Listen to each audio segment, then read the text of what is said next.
Praise the Lord, hallelujah. വിശ്വാസത്തിന്റെ അടുത്തൊരു തലത്തിലേക്ക് നമ്മെ കർത്താവ് കൂട്ടിക്കൊണ്ടു പോകുകയാണ്. ഗലാത്യ ലേഖനം 3-ാം അധ്യായത്തിന്റെ 6 മുതലുള്ള വചനഭാഗം നമ്മൾ അബ്രാഹാമിനെ കുറിച്ചായിരുന്നു നമ്മൾ കേൾക്കാൻ ഇടവന്നത്. അബ്രാഹാമിന്റെ വിശ്വാസം. അബ്രാഹാം ദൈവത്തിൽ വിശ്വസിച്ചു, അതവന് നീതിയായി കണക്കിട്ടു എന്നുണ്ടല്ലോ. അതുകൊണ്ട് വിശ്വാസികൾ അത്രേ അബ്രാഹാമിന്റെ മക്കൾ എന്ന് അറിവിൻ. എങ്ങനെ അറിയണം? വിശ്വാസികൾ ആരാണ്? വിശ്വാസി എന്ന് പറഞ്ഞാൽ ദൈവത്തിൽ ആശ്രയിക്കുക എന്നതാണെന്ന് നമ്മൾ കേൾക്കാനിട വന്നു. എന്നാൽ വിശ്വാസികൾ അബ്രാഹാമിന്റെ മക്കൾ എന്ന ഒരു പദവിയിലേക്ക് ദൈവം കൂട്ടിക്കൊണ്ടുപോകുകയാണ്. പഴയ നിയമ പുസ്തകത്തിലെ വിശ്വാസികളുടെ പിതാവ് എന്നറിയപ്പെടുന്ന അബ്രാഹാമിനെ എന്തുകൊണ്ടാണ് ദൈവം പുതിയ നിയമത്തിലേക്ക് കൂട്ടിക്കൊണ്ടുവന്നത്? മത്തായി സുവിശേഷത്തിന്റെ ആരംഭം എങ്ങനെയാണ്? അബ്രഹാമിന്റെയും ഇസഹാക്കിന്റെയും യാക്കോബിന്റെയും ദൈവം തലമുറ കണ്ടോ. അബ്രാഹാമിനെ തുടങ്ങിയിട്ടാണ് മത്തായി സുവിശേഷം ആരംഭിക്കുന്നതെങ്കിൽ വിശ്വാസികളുടെ പിതാവായി ദൈവം വെച്ചത് വെറുതെയല്ല. നമ്മൾ ദൈവത്തിൽ ആശ്രയിച്ച് തന്നെ വളരണമെന്ന് ദൈവം ആഗ്രഹിക്കുന്നുണ്ട്. തന്റെ മകനെ ദൈവം കൊടുത്തു അബ്രാഹാമിന്. ദൈവം അവനോട് ചോദിക്കുകയാണ്, ഞാൻ തന്ന മകനെ എനിക്ക് നീ യാഗം കഴിക്കുമോ? നമ്മൾ ലോകത്തിൽ ആരും ചെയ്യുകയില്ല. നമുക്ക് 25 വർഷക്കാലം, 5 വർഷമോ 3 വർഷമോ 2 വർഷമോ ആറ്റുനോറ്റൊരു കുഞ്ഞുണ്ടായാൽ നമ്മൾ ആരെങ്കിലും ദൈവം ചോദിച്ചാൽ കൊടുക്കുവോ? നമ്മൾ പറയും ആ ആലോചന തെറ്റാണ്, ദൈവം അങ്ങനെയൊന്നും ചോദിക്കുകയില്ല എന്ന്. എന്നാൽ ആലോചന ശരിയായിരുന്നു പ്രിയമുള്ളവരെ. ബൈബിളിൽ ദൈവമാണ് അബ്രാഹാമിനോട് പറഞ്ഞത്, എനിക്ക് ആ മകനെ യാഗം കഴിക്കണം. അബ്രാഹാം മടിയില്ലാതെ മകനെ കൂട്ടിക്കൊണ്ടു പോകുകയാണ്. ആ മോറിയ മലയിൽ ചെന്ന് ദൈവം പറഞ്ഞതുപോലെ തന്റെ മകനെ യാഗം കഴിക്കുവാൻ തീരുമാനിക്കുന്നെങ്കിൽ,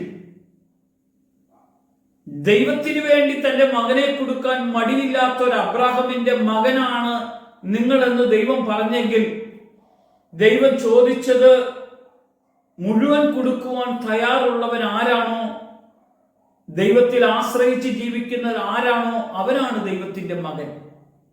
താഴോട്ട് വചനം നോക്കിക്കേ. അതുകൊണ്ട് വിശ്വാസികൾ അത്രേ അബ്രാഹാമിന്റെ മക്കൾ എന്ന് അറിയുവിൻ. എന്നാൽ ദൈവം വിശ്വാസം മൂലം ജാതികളെ നീതീകരിക്കുന്നു എന്ന് തിരുവെഴുത്ത് മുൻ കണ്ടിട്ട് നിന്നിൽ സകല ജാതികളും അനുഗ്രഹിക്കപ്പെടും എന്നുള്ള സുവിശേഷം അബ്രാഹാമിനോട് മുൻകൂട്ടി അറിയിച്ചു. കണ്ടോ ദൈവം ചെയ്തത്? കണ്ടോ? ജാതികളായിരിക്കുന്ന മനുഷ്യർ സുവിശേഷത്തിൽ വിശ്വസിക്കേണ്ടതിന് സുവിശേഷം അബ്രാഹാമിനോട് മുൻകൂട്ടി അറിയിച്ചു. ദൈവം മുൻകൂട്ടി ഇതെല്ലാം പദ്ധതികളെല്ലാം ദൈവം ഒരുക്കി വെച്ചിട്ടാണ് ദൈവം ചെയ്യുവാൻ ഇടവന്നത്. അങ്ങനെ വിശ്വാസിയായ അബ്രാഹാമിനോടുകൂടെ അനുഗ്രഹിക്കപ്പെടുന്നു. ദൈവം അനുഗ്രഹിക്കാതെ ഒരാളും അനുഗ്രഹിക്കുകയില്ല. അബ്രാഹാമിനോട് ദൈവം പറഞ്ഞ ഒരു ദൈവിക വാക്തത്വമുണ്ട്. ഉൽപ്പത്തി പുസ്തകം 12 നീ ഒരു അനുഗ്രഹമായിരിക്കും, നിന്നെ അനുഗ്രഹിക്കുന്നവനെ ഞാൻ അനുഗ്രഹിക്കും. ഇവിടെ ബൈബിള് നമ്മോട് പറയുകയാണ്, അങ്ങനെ വിശ്വാസിയായ അബ്രാഹാമിനോട് കൂടെ അനുഗ്രഹിക്കപ്പെടും. ദൈവം അനുഗ്രഹിക്കാതിരിക്കുവോ? നീ വിശ്വാസിയായോ, നിന്നെ ദൈവം അനുഗ്രഹിക്കും. നീ അവിശ്വാസിയാണോ, നീ നിത്യനാശത്തിലേക്ക് തള്ളപ്പെട്ടു പോകും. ഒരു കാര്യമോ കർത്താവ് പറയുന്നുള്ളൂ, വിശ്വസിക്കുന്നെങ്കിൽ നിനക്ക് രക്ഷയുണ്ട്. കർത്താവായ യേശുവിൽ വിശ്വസിക്കുക, നീയും നിന്റെ കുടുംബവും രക്ഷ പ്രാപിക്കുമെന്ന് പൗലോസിലൂടെ പറയപ്പെട്ട ദൈവത്തിന്റെ വചനം ആ കുടുംബം അനുഗ്രഹിക്കപ്പെടാൻ ദൈവം ഇടയാക്കി. വിശ്വസിച്ചോ? നീയും നിന്റെ ഭവനവും ഇന്ന് രക്ഷ അനുഭവിക്കുന്നേ. മറ്റ് ആരെയും വിശ്വസിച്ചിട്ട് കാര്യമില്ല. ആകാശത്തിന് കീഴിൽ മനുഷ്യരുടെ ഇടയിൽ രക്ഷയ്ക്ക് വേണ്ടി നൽകപ്പെട്ട ഒറ്റ നാമം യേശു എന്ന നാമം. ആ നാമത്തിന്റെ മുമ്പിൽ നമ്മളൊന്ന് ആശ്രയിക്കാമോ? നമ്മളൊന്ന് വിശ്വസിക്കാമോ? നമ്മളൊന്ന് പ്രാർത്ഥിക്കാമോ?